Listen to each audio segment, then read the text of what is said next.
شان ہے جس کا مضمون ہے کہ جو کوئی شخص مجھ پر ایک بار درود پاک پڑھتا ہے اللہ کریم اس پر اپنی 10 رحمتیں نازل فرماتا ہے، اس کے 10 گناہوں کو مٹا دیتا ہے اور اس کے 10 درجات کو بلند فرماتا ہے۔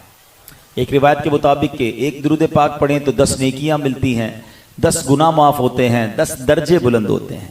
اچھا، بظاہر یہ حدیث ہم نے شاید بچپن سے اب تک کئی بار سنی ہوگی، لیکن اس حدیث کا اگر ایک پس منظر سمجھیں کہ اس کا کتنا بڑا فائدہ ہے، اس کو اس طرح سمجھیں کہ کاروباری لوگ یہاں بیٹھے ہوں گے، کاروباری لوگ اپنی بیلنس شیٹ بناتے ہیں۔ بیلنس شیٹ کس طرح بنتی ہے کہ میں نے کتنے پیسے لوگوں سے لینے ہیں، کتنے دینے ہیں اور میرے پاس اپنے کتنے ہیں۔ اس بیلنس شیٹ کے ذریعے انسان کو اپنی کیپٹل پتہ چل جاتا ہے، اپنا سرمایہ پتہ چل جاتا ہے کہ میں کہاں کھڑا ہوں، اسی پہ پھر زکوٰۃ بھی کیلکولیٹ بندہ کرتا ہے۔ مگر اگر کبھی کوئی بندہ اپنی بیلنس شیٹ بنائے اور اس کی بیلنس شیٹ آؤٹ ہو جائے کہ اس نے لوگوں سے لینے تو کم ہو دینے زیادہ ہوں، تو پھر ہم کیا کہتے ہیں، یار یہ تو بندہ فیل ہو گیا، برباد ہو گیا، بینکرپٹ ہو گیا۔ مگر دنیا میں کسی کی بیلنس شیٹ آؤٹ ہو جائے نا تو دیر از اے وے، دیر از اے سولوشن، کوئی نہ کوئی حل نکل سکتا ہے۔ کسی سے قرض لے لے، کوئی مدد کر دے تو بندے کی بیلنس شیٹ بیلنس ہو جاتی ہے۔ لیکن قیامت کے دن بھی ایک بیلنس شیٹ بنائی جائے گی، اور وہ بیلنس شیٹ قرآن کہتا ہے کیسے بنے گی پتہ ہے؟ وہاں اعمال تولے جائیں گے، پیسے نہیں تولے جائیں گے۔ آج میں اور آپ فروٹ لینے جاتے ہیں، سبزی لینے جاتے ہیں، تو سبزی والا کیا کرتا ہے کہ ایک بٹے میں، ایک ترازو کے پلڑے میں وزن رکھتا ہے، دوسرے میں ہمارا سامان رکھتا ہے اور اس سے وہ تولتا ہے۔ قیامت کے دن اعمال تولے جائیں گے، اور قرآن کیا کہتا ہے سورہ قاریعہ میں، فَأَمَّا مَنْ ثَقُلَتْ مَوَازِینُهُ فَهُوَ فِي عِیشَةٍ رَاضِیَةٍ، جس کی نیکیوں کا پلڑا بھاری ہو گیا وہ من مانتے چین میں ہوگا، وہ جنت کے باغوں میں ہوگا۔ وَأَمَّا مَنْ خَفَّتْ مَوَازِینُهُ فَأُمُّهُ هَاوِیَةٌ وَمَا أَدْرَاكَ مَا هِیَ نَارٌ حَامِیَةٌ۔ قرآن کہتا ہے جس کی نیکیوں کا پلڑا ہلکا ہو گیا نا تو وہ شعلے مارتی ہوئی بھڑکتی آگ میں ہوگا، یعنی جہنم میں ہوگا۔ اب حدیثوں میں اس کی جو شرح ملتی ہے، اس کی ڈیفینیشن ملتی ہے کہ قیامت کے دن جب اعمال تولے جائیں گے نا تو کچھ لوگ ایسے بھی ہوں گے کہ جن کے نامہ اعمال میں ایک نیکی کم ہوگی، بس، یعنی اگر ان کو ایک نیکی مل جائے تو وہ جنت میں چلے جائیں گے، یا ان کا ایک گناہ کم ہو جائے پھر بھی جنت میں چلے جائیں گے، کیونکہ گناہ بھاری ہیں، نیکیاں کم ہیں۔ اب وہ بندہ مارا پھرے گا، وہ دوستوں کے پاس جائے گا، وہ رشتہ داروں کے پاس جائے گا، وہ اپنے ماں باپ کے پاس جائے گا، مگر قیامت کے دن کوئی ایک نیکی بھی نہیں دے گا، کوئی ایک گناہ بھی اس سے نہیں لے گا۔ بیٹا ماں سے کہے گا ماں ایک گناہ لے لو، ایک نیکی دے دو۔ وہ ماں جو آج ہماری تکلیف پہ تڑپ جاتی ہے، اس دن وہ ماں بھی مدد نہیں کرے گی۔ اور فرمایا کہ اگر ماں بیٹے سے کہے گی بیٹا میرا ایک گناہ لے لو، تو بیٹا بھی ماں کی مدد نہیں کرے گا، نفسا نفسی کا دور ہوگا۔ اب ذرا غور کیجئے، ایک سوال کرنا چاہتا ہوں، لاہور میں اتنی بڑی تعداد میں عاشقان رسول موجود ہے، جواب سچا دینا اور مجھے مت دینا، اپنے آپ کو دینا۔ سوال یہ ہے کہ اگر آج میرا انتقال ہو جائے، آپ کا انتقال ہو جائے، ہو تو سکتا ہے نا، ہم میں سے کوئی بھی دنیا سے جا سکتا ہے، ہمارے پاس نیکیاں زیادہ ہیں یا گناہ زیادہ ہیں؟ سچا جواب اپنے دل سے دینا، اپنے آپ کو۔ اور اگر جواب یہ آ رہا ہے نا کہ ہاں یار سچی بات تو یہ ہے کہ گناہ ہی زیادہ ہے، روز دن گزر رہا ہے، گناہ بڑھتے جا رہے ہیں، تو پھر تو بتاؤ کیا ہوگا قیامت کے دن؟ قرآن نے تو بتا دیا ہے جس کا پلڑا نیکیوں کا بھاری وہ جنت میں، جس کا گناہوں کا بھاری وہ دوزخ میں۔ ہمارا پلہ کون سا بھاری ہوگا؟ تو اب دل سے جواب آئے گا کہ نہیں یار گناہ زیادہ ہیں۔ تو اب کیا ہوگا قیامت کے دن؟ ماں بھی کام نہیں آئے گی، باپ بھی کام نہیں آئے گا، دوست بھی کام نہیں آئیں گے، پیسہ بھی کام نہیں آئے گا۔ واٹ از دا وے؟ ہم بچیں گے کیسے؟ تو اب اس کے 2 طریقے ہیں۔ ایک طریقہ تو کیا ہے، شاندار طریقہ، وہ یہ ہے کہ بندہ سچے دل سے توبہ کر لے۔ ہاں، حدیث پاک میں آتا ہے التائب من الذنب کمن لا ذنب لہ، گناہوں سے توبہ کرنے والا ایسا ہے جیسا اس نے گناہ کیا ہی نہیں ہے، زیرو، کلیئر ہو جاتے ہیں اس کے گناہ، تو پلڑا ہلکا ہو جائے گا۔ اللہ سچی توبہ نصیب کر دے۔ اور سبحان اللہ، ایک وظیفہ اب درود پاک کیسا ہے، پھر حدیث سنو، ایک درود پڑھتے ہیں تو 10 نیکیاں ملتی ہیں،